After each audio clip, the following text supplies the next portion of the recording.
Hello everyone and welcome to another high elo game of Age of Empires. Today we woke up with a weird craving for Pizza Hut, which maybe not will satisfy after we watch Running playing as the Blue Goths take on FreakinAndy playing as the Orange Hindustanis. Now, one thing you'll notice before we get into the civs, this is the fortress map, which means every player starts with 10 villagers, a castle, a barracks, and a number of houses. I believe it starts at 45 population. Now, while the players herd their herdables explore their closed-off bases and try to go up to feudal, maybe even castle as fast as possible, let's take a look at the civ matchup we'll be watching today. Now, the Goths are about as single-minded as you can get in Age of Empires, pushing their players towards one building and one building alone. I am, of course, talking about this guy, the barracks. These structures start the game working 20% faster, but can actually be upgraded to work a massive 200+% faster, which is great because in Imperial, Goths do get 10 extra population space, capping out at 210 compared to the usual 200. Now, all Goth infantry units do get progressively cheaper until Imperial when they're discounted by a massive 35%. And they also get a progressive attack bonus against buildings up to +3, which makes them quite good at taking down castles and other structures in the late game. Now, the Goth barracks itself can also be upgraded to train the unique unit of the Goths using one of the coolest named upgrades in the game, Anarchy. And that unit, of course, I am talking about is the Huskarl. This is overall a decent infantry unit with one set of important skills. It kills archers. It comes with a big attack bonus against archers and base pierce armor that basically makes it immune from almost all archer fire in the game. Now, to support a big, hungry, aggressive population, Goth hunters are stronger and carry more, and Loom is researched in literally under a second, so Goth villagers are harder to raid and kill from right in the beginning of the game. Now, opposing Running as the Goths, we have FreakinAndy playing as the Hindustanis, a civ that does whatever it can to push its players towards a an army comp made of gunpowder and camel units. All Hindustani gunpowder units come with extra armor, and their hand cannoneers can be upgraded to get an extra +2 range, which in my opinion is one of the most deadly upgrades in the game. Now, Hindustani camels also come with a few cool features. They have an attack bonus against buildings, which addresses one of my main concerns with camels, namely that they are absolutely terrible at taking down buildings. Second, they do attack 20% faster. And third, the Hindustanis have access to the Imperial Camel Rider. This is a very strong, very tanky, super fast upgraded version of the heavy Camel Rider. Now, in order to defend their hand cannoneers from pesky ranged units that might want to snipe them with projectiles, the Hindustanis can actually field a second unique unit, the Ghulam. This is an anti-archer infantry unit that moves quickly, has high pierce armor, and attack bonus against archers, and whose spears actually can damage multiple units at a time. Now, the Hindustanis, to support their big hungry population, their villagers do become progressively cheaper, all the way from 10% to 25%. Although if you were paying attention to the latest patch that was issued and then recalled, because I am filming this video, I guess if a new patch comes out later this week, this may not apply, but at the time of filming this video, the new patch was announced, then retracted, and has yet to be released again. So I believe those numbers are going to be lowered. I think it's 5% in Dark Age, but for now it's 10%, 15, 20, and then 25 in Imperial. These villagers are super duper cheap. The Hindustani economy can also be upgraded to increase the speed of all gold income. So think stone miners, gold miners, think relics generating gold, think trade units. All of these generate gold 10% faster than normal. Now, while I've been talking, FreakinAndy has made his way to feudal.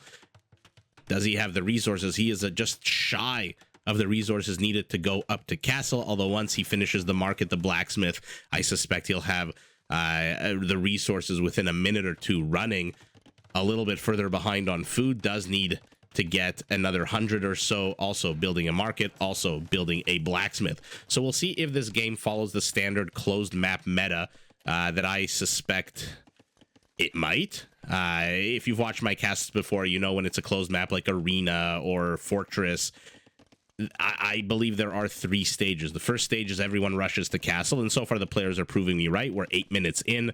Castle age for our orange Hindustani, castle age for our blue Goth. Second stage, once they hit castles, the monasteries come out, and then everyone loses their minds. Rush, rush, rush to the relic to gather all 5 relics that are out on the map. Oh, look at this snow leopard just defending this relic with his big bushy tail. Once all 5 relics are gathered, oh man, this one's going to be very annoying for the players to spot right here in the corner. But in any event, once all 5 relics are gathered, we then move on to stage 3, where the players just build big armies and bash the ever-living snot out of each other, trying to dislodge their opponent, trying to kill.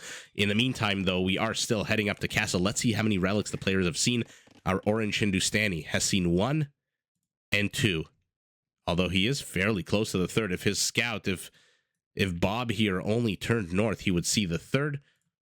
Our Goth player has seen 1, 2, 3, and surprisingly, I did not expect this relic to get scouted so early on. I mean, how many of us would have had the wherewithal to send a scout to the top corner of the map?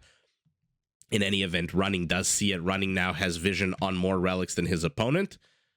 4, 2, still 2, although now he's going to discover this one any second now. And as we're following this journey of this scout, there it is. Both players have now hit castle. Both players doing the exact same thing, plopping down a 2nd and a 3rd town center. Very forward positioning here for our Goth player, more side positioning for our Hindustani. Both, though, placing it near stone, which is hopefully a good indicator. Let's see if there are any monasteries to come out. For now, both players investing their resources in economic upgrades. Farm lumberjack for our blue Goths, and lumberjack upgrades for our orange Hindustani. No monasteries just yet. Interesting. Okay, so this might be a departure from the standard meta that I'm used to casting. Always excited to see something new. Always excited to see something different. Right by this relic goes the horsey. And now, has he seen all 5? Oh, that is incredibly sour. Just missing this one here is Running, who is, oh, he's got so much of the map to explore. I don't think he's going to go back there. This scout has just noticed the 3 that we saw, but also, oh my goodness, take a look at this. Literally 1 tile away from being discovered. In any event, this horse looks like he did take some damage, this horse. This scout cavalry. You know, the the specificity, the clearness of language is why you watch. Oh, one funny thing I do want to mention about Fortress is there's always a tower in your enclosed off base. Unlike Arena, you do get towers that ring your base, and there's always one incredibly useless tower. In this case, yes, there's always one. You know, you can rely on death, taxes, and one poorly placed tower on Fortress. Although, let's see if it's poorly placed. If you manage to get the scout, probably not. But take a look at this. What the hell are you defending? This is the easy job. This is the job they give to the military personnel that, you know, don't really qualify for active duty. They're not really, you know, in the best shape. They're not really, you know, they don't really want to go outside and fight. So they send them here to the back of the tower. They defend against the aliens that might come from the edge of the map. Not to be outdone, our Goth player also has a tower defending against literally nothing. Now that is especially sour for the Goths. Remember, the Goths do not get these guys, stone walls. So on an enclosed map, if you do spawn Goth, very important for you to try to keep your walls around as long as possible. Yeah, we've got a monastery here for our orange Hindustani, and that first monk coming out for him, making his way to the relics. So he's seen everything with the exception of the relic that's really at the top spear, the top north of the map. Our blue player still has not seen this relic. Okay, he's scouting. He's trying his best. The APM must be pretty good. But in any event, let's leave relics behind. Let's take a look at our players, see where they are at. We're at the 16-minute mark of the game. Our Hindustani player, 56 villagers going up to 60. Heavy reliance on monks. I don't see any scout cavalry production. You know, in a map like Arena, usually when you hit castle and you start pumping out monks, you pump out scout cavalry because you know your opponent is also going monks. And so if you can snipe his or her monks before they snipe yours, all the more power to you. Oh god, will orange follow him in? Nah, he's too smart for that. He's not going to go inside that base and risk that scout cav. Okay, let's take a look at blue. 53 villagers going up to 58. No monks, no monastery at all. Okay, so we have a little bit of a departure from the standard, or at least what I think is the standard closed map meta. And orange now being left to his own devices, not a single blue military unit. Take a look at the top left of your screen. Do you see anything? Absolutely nothing. A big fat 0 for running. He is rushing towards something. But what is that something? It's a barracks. Okay, we'll see what that is for. Elos suggests that running here is the favorite to win at 25.63 compared to FreakinAndy's 24.70. But, you know, never discount the Hindustanis. I know some casters, I think Mem, for example, thinks that the Hindustanis are, if not one of the most powerful civs in the game. And like I said, don't... it's a small upgrade adding +2 range to your hand cannons, but if FreakinAndy decides to go hand cannons, in my opinion, again, one of the most deadly upgrades in the game. Hand cannons already incredibly powerful. Imagine having their range go from 7 to 9. Oh my god, FreakinAndy just misses the last relic. I am so excited to say that I started coughing. And now he's ringing his opponent's base with outposts. Let's take a look at his vision. Look at this. This is going to be fantastic vision here for our orange Hindustani. Blue trying to sneak out a villager. Will see the outposts, but FreakinAndy says, I see you too, bruh. Let's see where you're going. They're following each other. This is...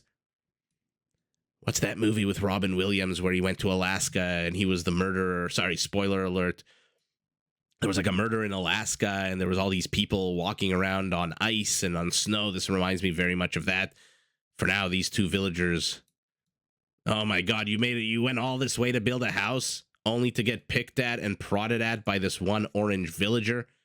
Hey, sir. Running here. Does not know what's about to hit him, but Andy also, by the way, doesn't know what's about to hit him, as how many Huskarls show up out of nowhere? 10 of them. Oh, one more petard or two more petards should have been able... no, he gets the castle. Yeah, one more. I figured. That is incredibly sour. FreakinAndy losing all of that stone. Oh, he shouldn't have been microing these villagers. Was this a distraction villager?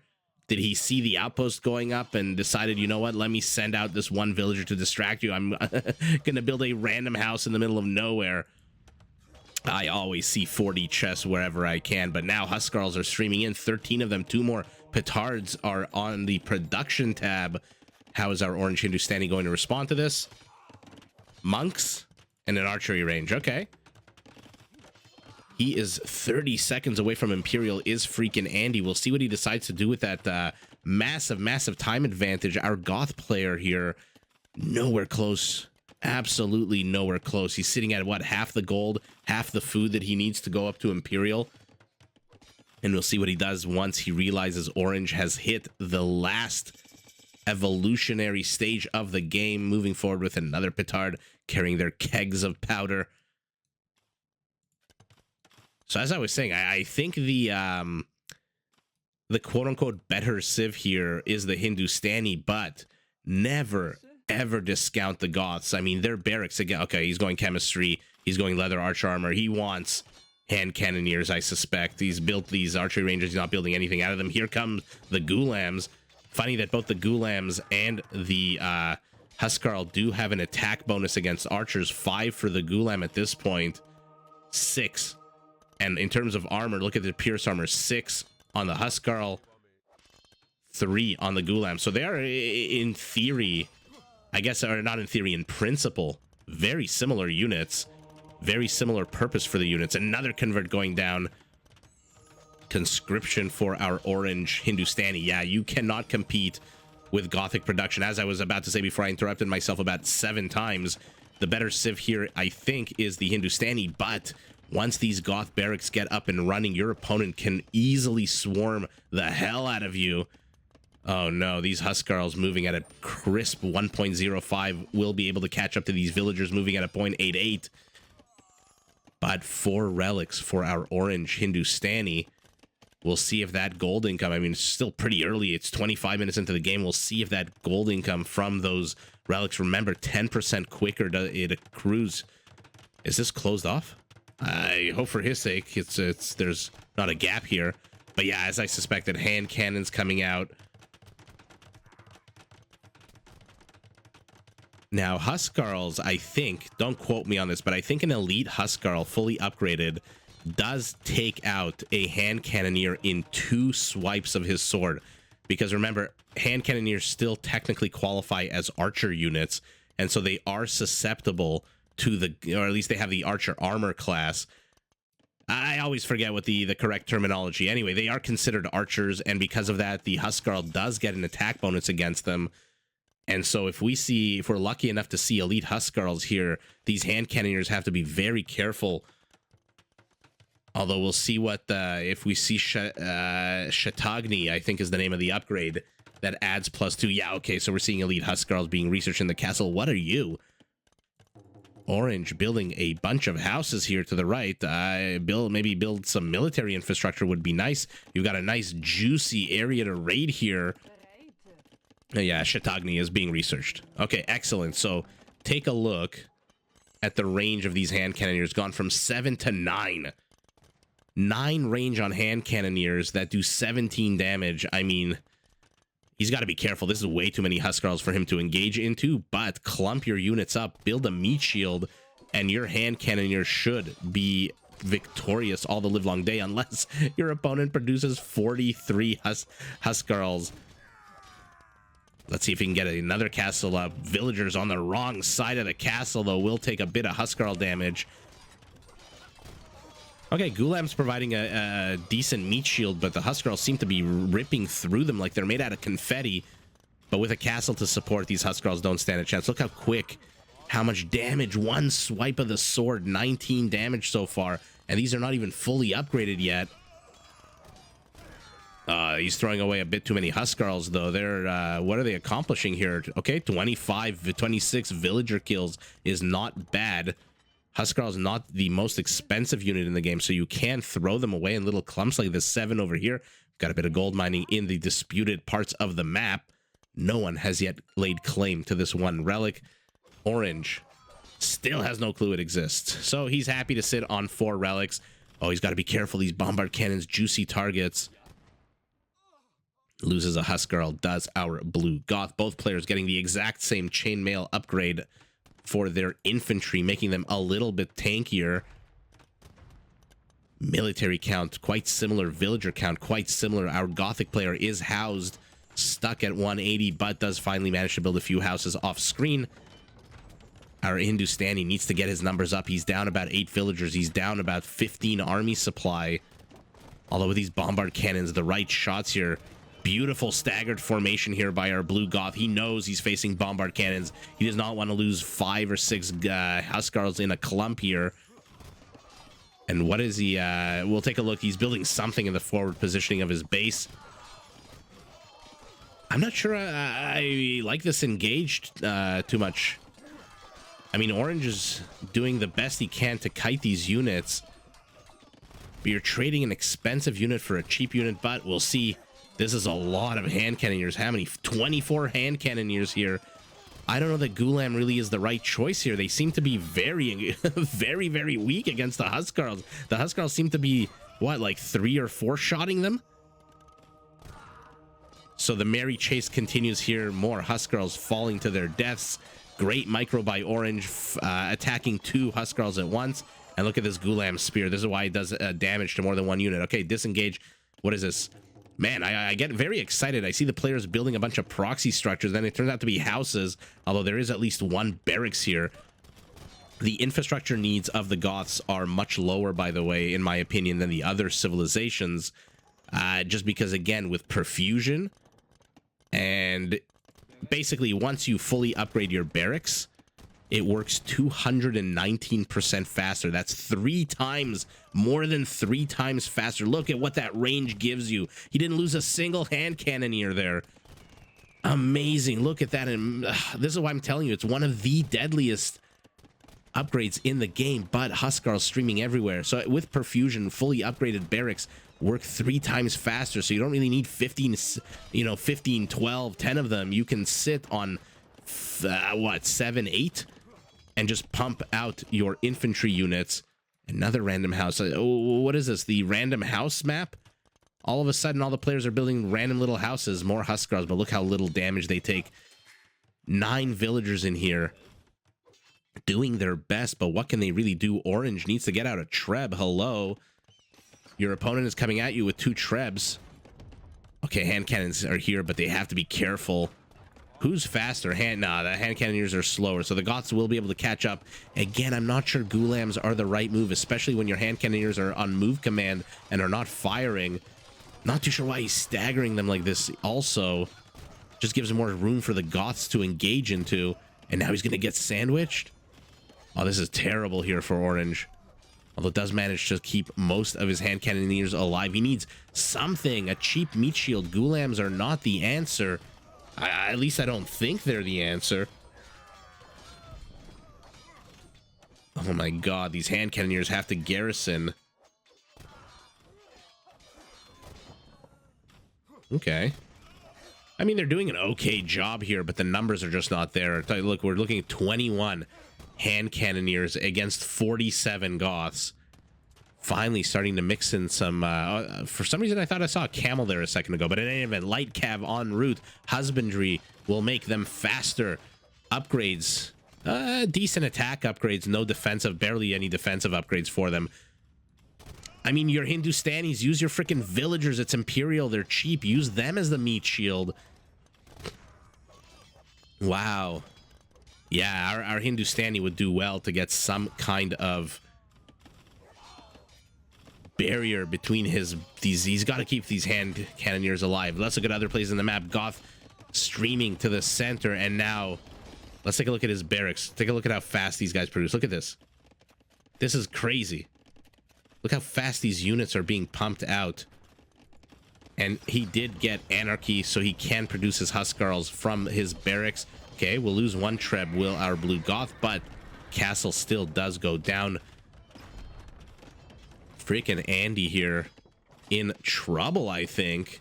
Military count, he's down significantly. Where are his hand cannoneers? 3 of them are inside this house. The other 9, I have no clue, nowhere to be found. Light cav doing their best, taking on these elite Huskarls. I mean, the upgrade is expensive, but he could upgrade these to Hussars.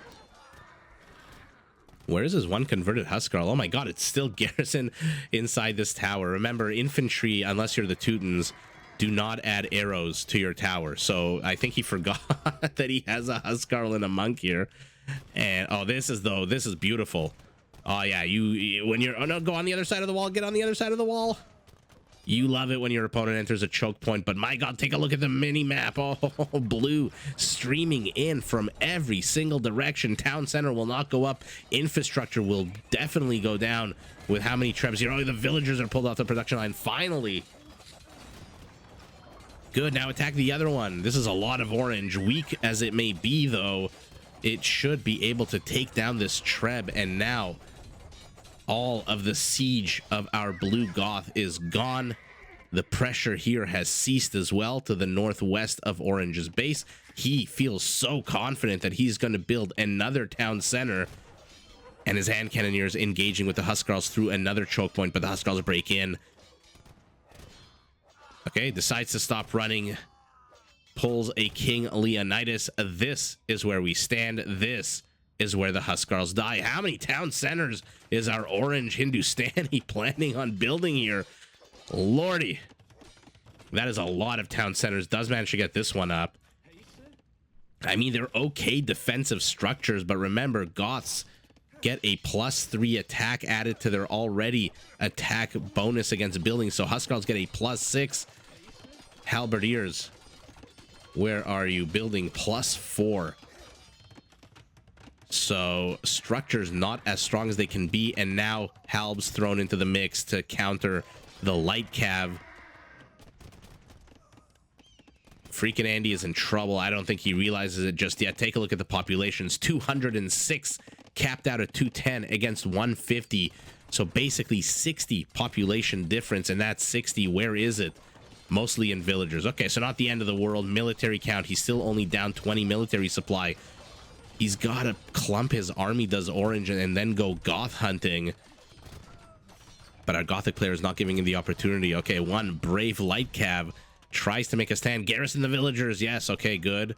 Okay, and he's entering another choke point. Oh, this could be deadly here for blue, or deadly here for orange, rather. No, don't keep going. Oh, he did not Hodor. He did not Hodor at all, did orange. Decides to run into his base to the safety, I'm assuming, of this castle here. Yeah, the Huskarls engage. What are you trying to build here? Another castle going up for our blue goth. What the hell is this? Okay, orange trying his best to stop all of these blue dots. I mean, there's just blue dots streaming everywhere. They're following the villagers out to kill them in the fields. This is just brutal. This is oh man, I don't even know what to describe, how to describe that. Hand cannoneers are dying again. Elite Huskarls, take a look at their attack. Plus 10 attack against archers. Every swipe of their sword, they just deal so much damage. And take a look at the mini map. I'm going to zoom out. Take a look at the center of our screen. Look at all these blue dots. They're just everywhere. Although finally orange doing some counter raiding of his own. 15 kills on these guys. Gothic civilian population knocked down to 124. Oh my god, the civilian population is equal. Brilliant move here by freaking Andy, but do not enter the base. Oh, I guess he can escape here. Not the end of the world. There's just action everywhere. Clumps of Gothic infantry are streaming left, right, and center. Who will win here? Will orange's static defense and spread out bases persevere against all of these Gothic incursions? Oh, this is bad for orange. He is engaging the halberdiers with light cav, but more light cav on the way. Would love to see a stable here, but instead we've got houses and Huskarls just killing. Wanton murder and just death, mayhem, and destruction all over the map. Oh, this is an absolutely terrific game. And now we've got a blue trebuchet entering the base. Yikes. Orange is in significant trouble. This is why I said never, ever discount the Goths. If they can get to late game and they can get their barracks up and running, good luck trying to stop that. Good luck trying to stem the tide of all of this. I mean, there's just action everywhere. Light Cav desperately trying to get villagers.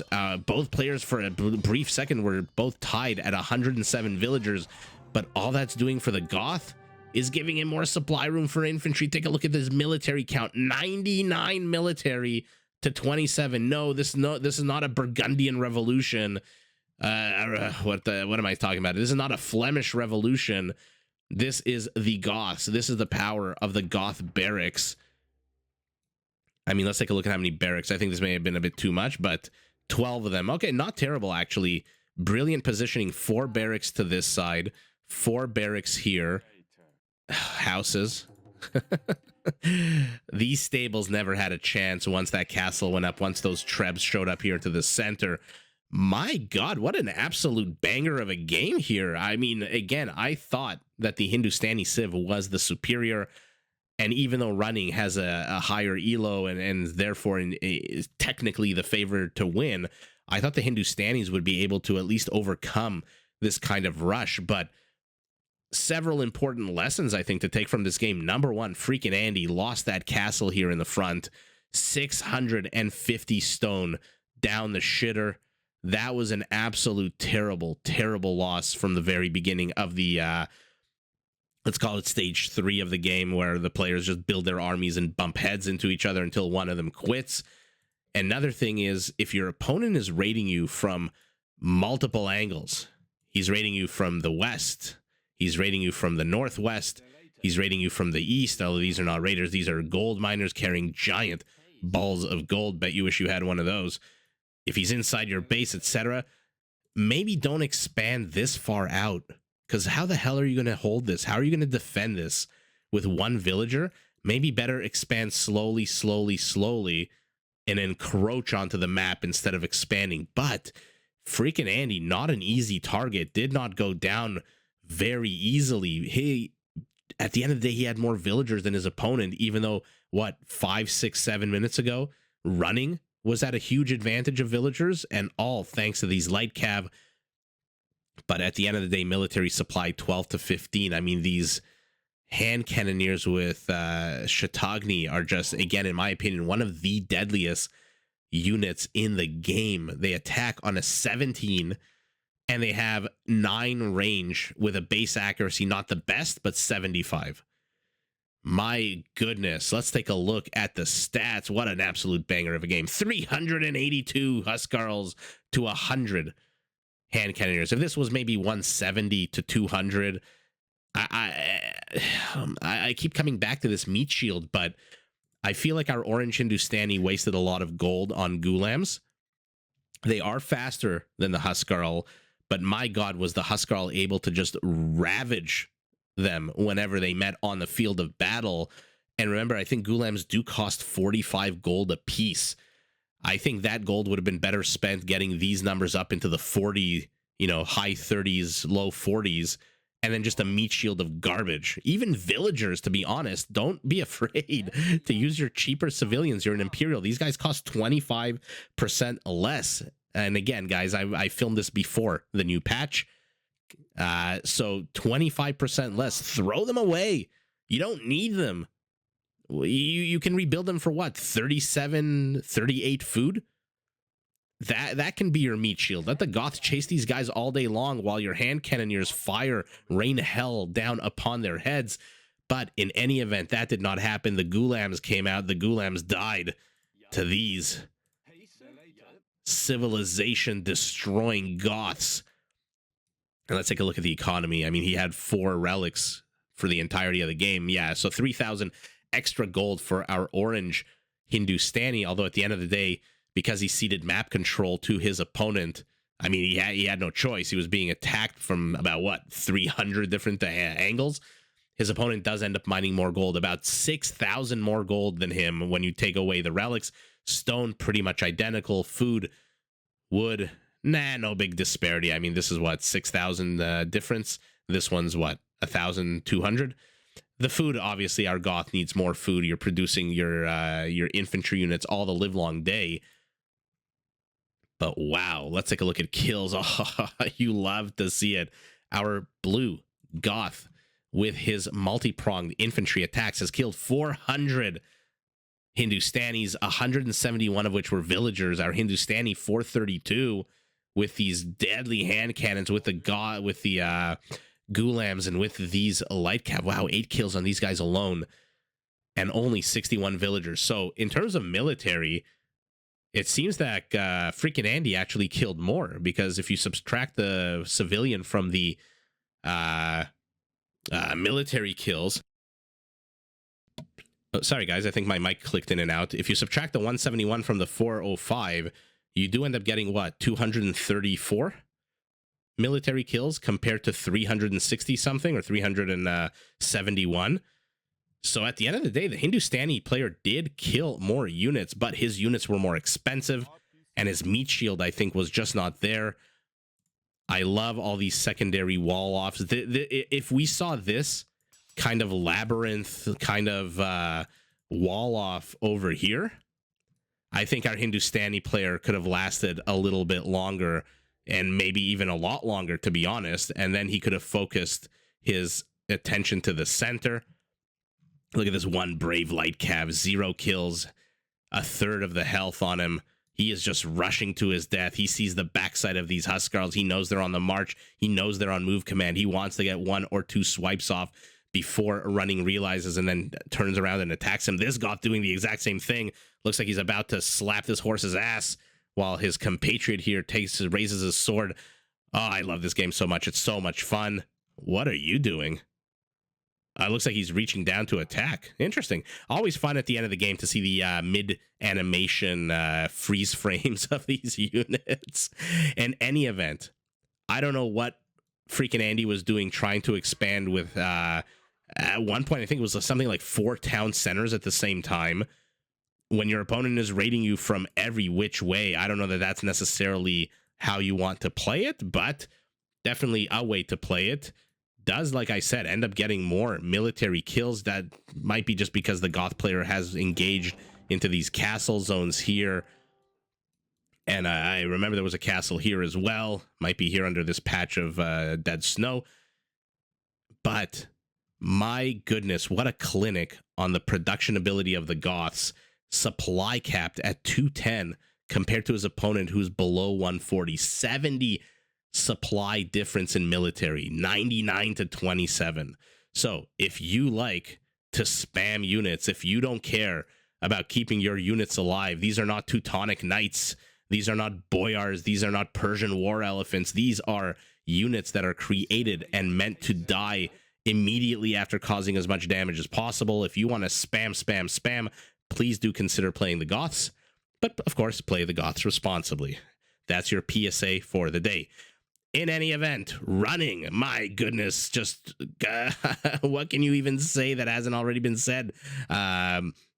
Attacking from multiple angles using those Goth barracks. Like I said, this is about as single-minded as a civilization can be in Age of Empires. You have to go barracks. You absolutely have to go barracks.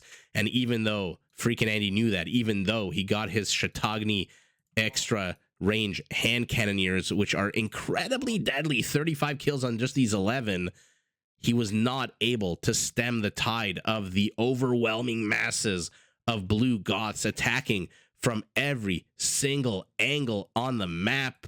Even a defensive castle taking down these structures, a light cav dead and fertilizing the farm with his body. Running takes the W, but GG to both players. Did you enjoy this video? Check out these other clips and make sure to subscribe and enable notifications so that you're notified of my latest uploads.